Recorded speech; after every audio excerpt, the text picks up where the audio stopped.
నమస్తే, welcome to our channel. నేను మీ పద్మావతి. ఈరోజు మనతో పాటు ప్రముఖ ఆధ్యాత్మికవేత్త మరియు ఆస్ట్రాలజర్ బ్రహ్మశ్రీ సుభాష్ శర్మ గారు ఉన్నారు. మరి ఆయనతో మాట్లాడి మీన రాశి వారికి ఉగాది నుంచి ఉగాది వరకు చూసుకున్నట్టయితే కనుక ఎటువంటి ఫలితాలు ఉండబోతున్నాయనేది తెలుసుకునే ప్రయత్నం చేద్దాం. మరి మీరు కూడా వీడియోని ఎక్కడ కూడా స్కిప్ చేయకుండా పూర్తిగా చూసేయండి. నమస్కారం గురువు గారు. శ్రీమాత్రే నమః. గురువు గారు, ఉగాది నుంచి మరి నూతన సంవత్సరం అనేది మొదలవబోతుంది. అయితే శ్రీ విశ్వావసునామ సంవత్సరం, ఈ నామ సంవత్సరంలో మరి మీనరాశి వారికి ఏ విధమైన ఫలితాలు ఉండబోతున్నాయి అంటారు? తప్పకుండా తెలియజేస్తున్నామా. ముందుగా ప్రేక్షకులందరికీ శ్రీమాత్రే నమః, శ్రీ గురుభ్యో నమః. జ్ఞానినామ్నపి చేతాంసి దేవీ భగవతీ హిసా బలాయ కృష్ణమోహాయ మహామాయ ప్రయశ్చతి. రాబోయేటటువంటిది విశ్వవసు నామ సంవత్సరం, అంటే విశ్వానికి కళ్యాణ యోగకరమైనటువంటిది అని అర్థం. శుభప్రదంగా ఉండాలి అని కోరుకుంటూ ఈ యొక్క ఉగాది యొక్క గోచార ఫలితాలు ఎప్పుడైనా గుర్తుపెట్టుకోండి. గోచార ఫలితాలు అనేటటువంటివి జన్మజాతకరీత్యా ఒకలా ఉంటాయి.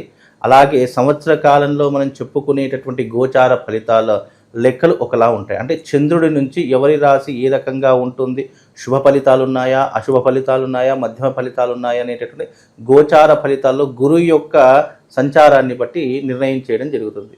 కాబట్టి ఇది జన్మజాతకరీత్యా ఫలితాలు ఒకలా ఉంటాయి, గోచార ఫలితాలు ఒకలా ఉంటాయని అందరూ కూడా ముందుగా నిర్ధారణ చేసుకోవాలి. ముందుగా మీనరాశి అని అంటున్నారు. మీనరాశి అని అంటే గనక ఇది జలతత్వం కలిగినటువంటి రాశిగా మనము జ్యోతిష శాస్త్రంలో చెప్పడం జరిగింది. అయితే ఈ యొక్క మీనరాశిలో ఇప్పుడు శని ప్రవేశం చేస్తున్నాడు. అలాగే ఈ మీనరాశిలోనే షష్టగ్రహ కూటమి కూడా ఏర్పడబోతుంది. కాబట్టి ఈ యొక్క విశ్వవసు నామ సంవత్సరంలో మీనరాశి వారికి కొద్దిగా గడ్డు కాలము అని చెప్పుకోవచ్చు. ఎందుకంటే మీనరాశిలో గనక చూసుకున్నట్టయితే గురువు 4వ స్థానంలోను, శని జన్మస్థానంలోనూ ఏర్పడుతున్నాడు. శని జన్మస్థానంలో ఏర్పడినటువంటి కారణం చేత ఏమవుతుంది, వీళ్ళకు గురువు జన్మస్థానంలో ఉండడం చేత స్థాన చలనము, అంటే ఒక దగ్గర నిలకడ అనేటటువంటిది ఉండదు. అది ఉద్యోగరీత్యా కావచ్చు, లేదా బిజినెస్ వ్యవహారాల రీత్యా కావచ్చు, వ్యక్తిగతంగా కావచ్చు, స్థాన చలనం జరిగేటటువంటి అవకాశాలు ఎక్కువగా ఉన్నాయి. రెండవది ఏంటంటే పదవిహీనత, అంటే రాజకీయ రంగంలో ఉన్నటువంటి వాళ్ళు కానివ్వండి, సినిమా ఇండస్ట్రీ రంగంలో ఒక సెలబ్రిటీ స్టేటస్లో ఉన్నటువంటి వాళ్ళు కానివ్వండి, ఎవరికైనా సరే పదవిహీనత అనేటటువంటిది కలుగుతుంది.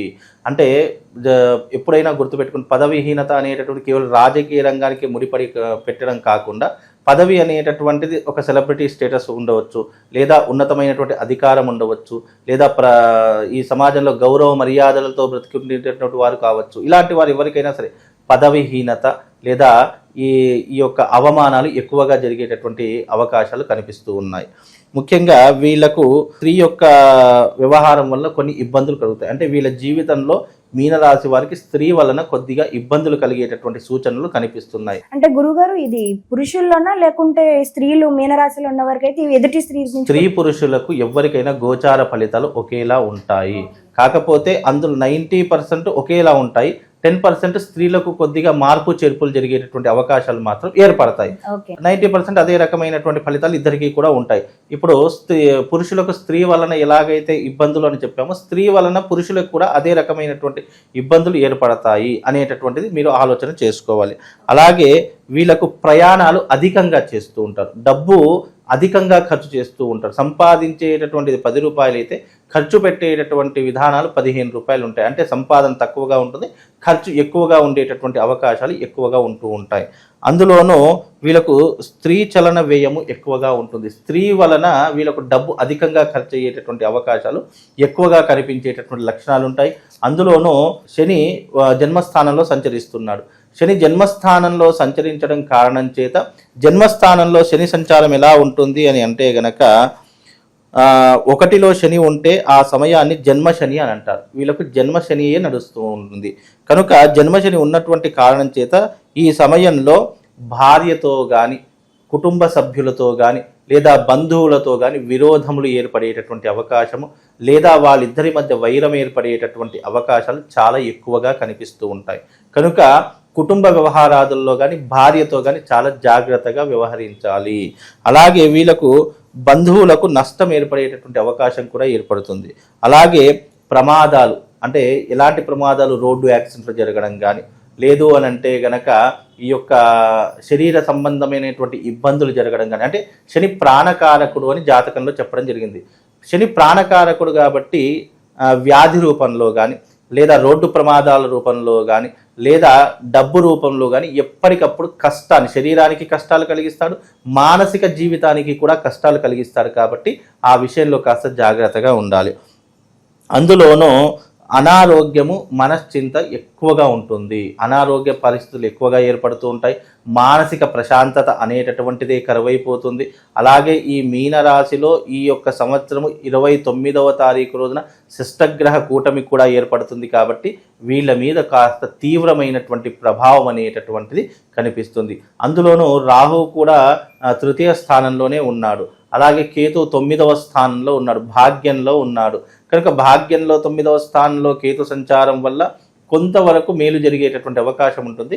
కాకపోతే వీళ్ళకి ఏంటి అని అంటే కనుక జన్మస్థానంలోనే ఉండడం కారణం చేత వీళ్ళకు, అలాగే సప్తమ స్థానంలో కేతు సంచారం కూడా జరుగుతుంది. సప్తమ స్థానంలో కేతు సంచారం వల్ల భార్య బిడ్డల వల్ల వీళ్లకు ప్రమాదం ఏర్పడేటటువంటి అవకాశము తప్పకుండా ఇప్పుడు కోర్టు సమస్యలు విపరీతంగా పెరిగిపోతాయి.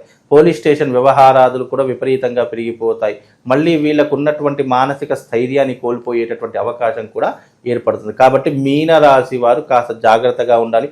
యజ్ఞయాగాదులు చేసుకునేటటువంటి అవసరం ఉంటుంది. దైవిక ప్రార్థన చేసుకునేటటువంటి అవసరం ఉంటుంది.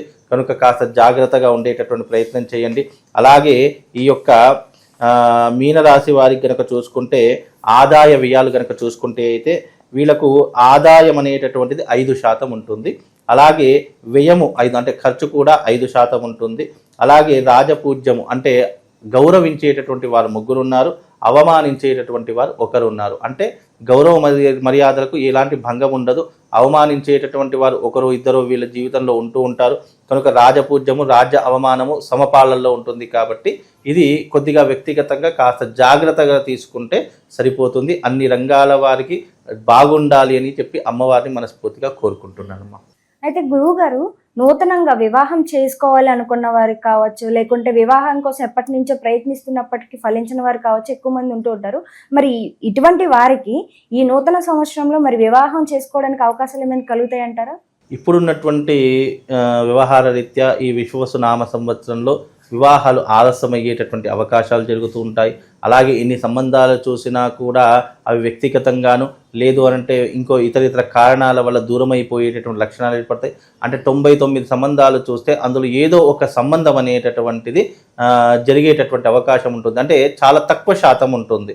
కనుక వివాహం జరిగేటటువంటి విషయంలో కానీ, లేదా ఇతర ఉద్యోగ రంగంలో కానీ, లేదు వ్యవసాయ రంగంలో కానీ, రాజకీయ రంగంలో కానీ కొద్దిగా నష్టం అనేటటువంటిది వీళ్ళ జీవితంలో ఏర్పడుతుంది. కాబట్టి వీలైనంత వరకు వివాహ ప్రయత్నాలు చేయడంలో తప్పు లేదు. ఎందుకంటే వివాహం జీవితానికి సంబంధించింది కాబట్టి వివాహ ప్రయత్నాలు చేసుకోండి. కాకపోతే ఇప్పుడున్నటువంటి సమయంలో ఏంటి అంటే గురుబలం లేదు. జన్మస్థానంలోనే వీళ్ళకు 4వ స్థానంలో గురు సంచారం వల్ల ఏమవుతుంది అంటే సంబంధాలు చూస్తూ ఉంటారు, కానీ ఏది కూడా అంతంత మాత్రమే ఉంటుంది, సెట్ కాదు. అంటే కట్నం విషయంలో కావచ్చు, లేదా పెట్టిపోతల విషయంలో కావచ్చు, లేదా ఆస్తుల విషయంలో కావచ్చు, లేదా రూపంలో కావచ్చు, గుణగణాల్లో కావచ్చు, ఏదో ఒక ఇబ్బందులు జరిగేటటువంటి అవకాశాలు ఉంటాయి. ఒకవేళ వివాహం కావాలి అనుకుంటే కనుక పురుషులకైతే కన్యాపాశుపతం అని చెప్పేసి, స్త్రీలకైతే కనుక వరపాశుపతం అని చెప్పేసి శివుడికి సంబంధించిన పాశుపతం ఉంటుంది. ఒకవేళ అది కనుక చేసుకుంటే కొంతవరకు మేలు జరిగేటటువంటి అవకాశం ఏర్పడుతుంది. అందులోనూ ఈ యొక్క మీనరాశి వారి యొక్క జాతక ఫలితాలు కనుక పూర్తిగా విశ్లేషణ కావాలి అనుకుంటే ఈ సంవత్సరము ఒక మాటలో చెప్పాలంటే మీనరాశిలో షష్టగ్రహ కూటమి ఏర్పడటం కారణం చేత మీనరాశి వారికి కొన్ని ఆరోగ్యపరమైనటువంటివి, అలాగే ఆర్థిక పరమైనటువంటివి, అలాగే కుటుంబ పరంగా ఈ 3 ఇబ్బందులు ఎదుర్కొనేటటువంటి పరిస్థితులు ఏర్పడతాయి. దానికోసము ఈ యొక్క 29వ తారీఖు అమావాస్య రోజున ఏర్పడుతుంది. కాబట్టి ఇది గ్రహణ కాలము, సూర్యగ్రహణ కాలం. రాహువు సూర్యుడు ఒకే స్థానంలో ఉంటున్నారు కాబట్టి దీని గ్రహణ కాలము అని అంటాము. ఈ గ్రహణ కాలంలో మన హైదరాబాద్ పట్టణంలో మా పీఠం నందు ఈ యొక్క అరిష్ట నివారణ తంత్రయాగం చేయిస్తున్నాము. మీకున్నటువంటి అరిష్టాలు దూరం కావాలి, దీని యొక్క ఎఫెక్ట్ మీ మీద పడకుండా ఉండడానికి అరిష్ట నివారణ తంత్రయాగం చేస్తున్నాం. కాబట్టి తప్పకుండా వచ్చి మీరు అరిష్ట నివారణ తంత్రయాగం చేసుకోండి. మీకు రక్షణగా ఒక మాల ఇస్తాను, అలాగే ఒక యంత్రం ఇస్తాను. అది ఎప్పటికీ మీ దగ్గర పెట్టుకొని, చిన్న యంత్రం ఉంటుంది, రక్షణ యంత్రం అని చెప్పేసి, వాళ్ళ శరీర రక్షణ కోసము, అలాగే రాబోయేటటువంటి విపత్తులను ఆపటానికి, అలాగే రాబోయేటటువంటి విపత్తులు తట్టుకోవడానికి, వాళ్ళ మీద ఎలాంటి ప్రభావం ఉండకుండా ఉండడానికి ఈ యొక్క యంత్రం ఇస్తాను. కాబట్టి 29వ తారీఖు రోజున రండి. ఇది కూడా గోదావరి క్షేత్రమునందు, బాసర క్షేత్రమునందు ఈ యాగం నిర్వహించడం జరుగుతుంది. అరిష్ట నివారణ తంత్రయాగం. ఆ రోజున గోదావరి స్నానము, అరిష్ట నివారణ తంత్రయాగము ఇవి కూడా చేపిస్తున్నాను. కాబట్టి ఆ రోజున మీనరాశి వారు తప్పకుండా చేయించుకోవలసినటువంటి యాగం అరిష్ట నివారణ తంత్రం. ఆ రోజున నుండి తప్పకుండా మీకు శుభం జరిగేలా, మీకు రక్షణ కలిగేలా ఆ అమ్మవారిని ప్రార్థిద్దాము. తప్పకుండా ఈ యాగం వల్ల వాళ్ళకు శుభం లాభం కలుగుతుందండి. ఇక ప్రతి ఒక్క రాశి వాళ్ళు, ఈ రాశి వాళ్ళు ఎవరైతే ఉన్నారో తప్పకుండా ఈ సంవత్సరము శిష్టగ్రహ కూటమి ప్రతి ఒక్క రాశుల మీద ప్రభావం చూపించేటటువంటి అవకాశం ఏర్పడుతుంది. కనుక ఈ సంవత్సరము గోదావరి క్షేత్రమునందు, బాసర జ్ఞాన సరస్వతి దేవస్థానమునందు, గంగా తీరమునందు అరిష్ట నివారణ తంత్రయాగం చేయిస్తున్నాము. 12 రాశుల ప్రతి ఒక్కరూ కూడా ఈ యొక్క యాగంలో పాల్గొనాలి. రాబోయేటటువంటి షష్టగ్రహ కూటమి కొన్ని గ్రహాలకు, అలాగే గ్రహాలలో జరిగేటటువంటి వింతలకు, అలాగే మార్పులకు, ప్లానెటరీ పొజిషన్లో జరిగేటటువంటి కొన్ని గ్రహ సంచారం యొక్క మార్పు ప్రతి ఒక్క రాశి దాని మీద ప్రభావం చూయించేటటువంటి అవకాశం ఏర్పడుతుంది. కనుక ప్రతి ఒక్కరికి కూడా ఈ సంవత్సరం విశ్వవసునామ సంవత్సరము ఆనందంగా ఉండాలనుకున్నా, అలాగే చేసే వృత్తి వ్యాపారాదుల్లో లాభం చేకూరాలనుకున్నా ఈ సంవత్సరం జరిగేటటువంటి ఈ యొక్క అరిష్ట నివారణ తంత్ర యాగంలో పాల్గొనండి. ఈ యాగము తేదీ 29వ తారీఖు రోజున ఉదయం 10 గంటలకు బాసర క్షేత్రం నందు, గోదావరి క్షేత్రం నందు ఈ యాగము సామూహికంగా నిర్వహిస్తున్నాము. అందరూ రండి, ఈ యాగంలో పాల్గొని ఈ విశ్వవసునామ సంవత్సరంలో ఆనందంగా సుఖంగా ఉండేలా మీ జీవితాన్ని మలుచుకోండి. శ్రీమాత్రే నమః. శ్రీ గురుభ్యో నమః.